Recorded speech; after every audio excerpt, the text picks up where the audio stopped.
Umzi Ma-Gwevini ko-Mbatsha ebenxibisa intsimbi ebomvu uGogo Siyavuma kumcimbi wethongo elibomvu nelihlophe ububanjelwe kwilali yaseDaban kumhlaba wase Ngqushwa. Le ntlobo yomsebenzi awuqhelekanga kwaye uGogo Siyavuma uthi udibene nobunzima kolu hambo lwakhe obufana nokugxekwa. Emsebenzini nangaphakathi ekhaya emsebenzini babethatha ingathi ndithwele, then ndaba nazo neengxaki ndadibana nazo ke ngaphakathi ekhaya bengafuni bengayamkeli, then isupport apho ndisifune khona ndisifune kulo mama kuba bona babe yinto bayaziyo. uGogo usiphephelo siyasanga topo obesenzisa lo mcimbi uthi kumele kuhlanjwe izila kuqala phambi kwenzeke yonke into. So kulo msebenzi mna ndize kwindima yethongo elibomvu okanye indima yomndawa kuGogo umlamleli. uGogo umlamleli ngumnina wakum ethongweni. So ngumntana katata ekuthwaseni nothi ngokwegazi. Qala umsebenzi sizowenza sizohlamba uGogo izila. uGogo ufumene isehlo waswelekelwa ngubhuti wakhe. So emveni koba mose umuntu oswelekelwe naphina nasesiXhoseni na uyazila. So kuthi ke ngoku uthi ke umuntu oswelekelwa akhulule intsimbi angaphinda azinxibe, kungcwatywe kwenziwe zonke imfanelo zakowabo, kodwa uphinda ubuyela ezintsimbini xa esehlambile lento sizoyenza namhlanje. So xa ezohlanjwa ngenxa yesizathu uGogo akuso kanye istage akuso ekuthwaseni uwelwe ibhokwe. So xa ehlanjwayo ke ngokuthi lonto lefuneka ehlanjwe naye ngebhokwe oba ibese stage nesisezantsi okanye kwisizathu esisezantsi ebezawuhlamba ngeenkuku, kodwa ke ngenxa yoba ekwesi stage akuso uhlanjwa ngebhokwe.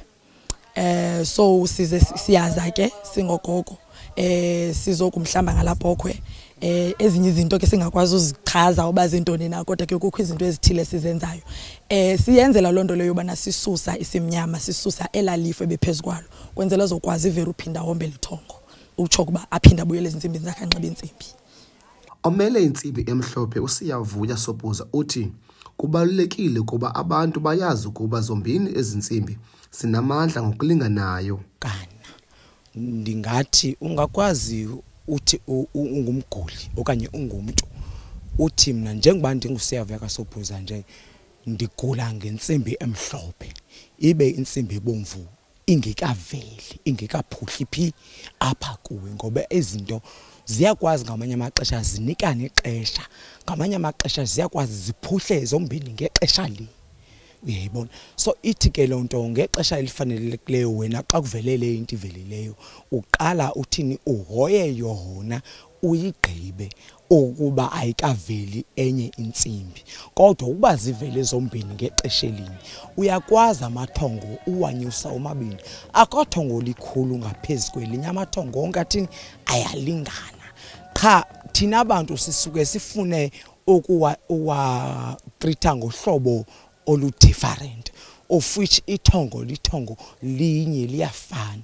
Kunengoma ke endayithanda apha emagqirheni ithi lento ukugula ayisiyonto okudlala, ayisiyonto okudlala ke nyani, ngoba xa usewungene kuguleni uye utshintshe ubumo bakho ungabe nguye la umuntu ubunguye kuqala. Camako eli gqirha lakasopuza licacise umehluko phakathi kwalamathongo amabini, lisitsho ukuba ithongo elibomvu kudala labakhona. Into yethongo elibomvu umsasazi into yakudala, qha nto njengoku kulamaxesha sesiphila kuwo sesikule generation sekukho into ezininzi ezitrendayo ukuba abantu bamalapha, abantu bamahiya, abantu bomndawo, abantu bentsimbi ebomvu intsimbi ibisuka phile. Umndawo lithongo lasemanzini liyafana nethongo kuthiwa lithongo lentsimbi emhlophe.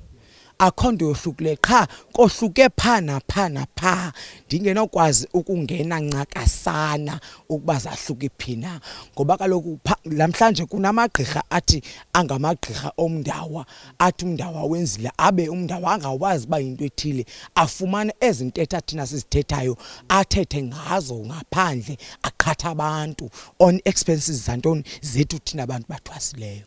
Camako uGogo Siyavuma uthi kubalulekile kuba umntana wethongo enze imisebenzi yekhaya phambi kokuba adlulele kwizigaba ezithile zobugqirha ukwenzela icamagu levume Eli gqirha laseMa-Gwevini lithi umzi ontsundu kumele ungayityesheli imicimbi yemveli. Kwiindaba ze-MPK TV, ndinguLingelethu Gcwabe eDaban, eNgqushwa.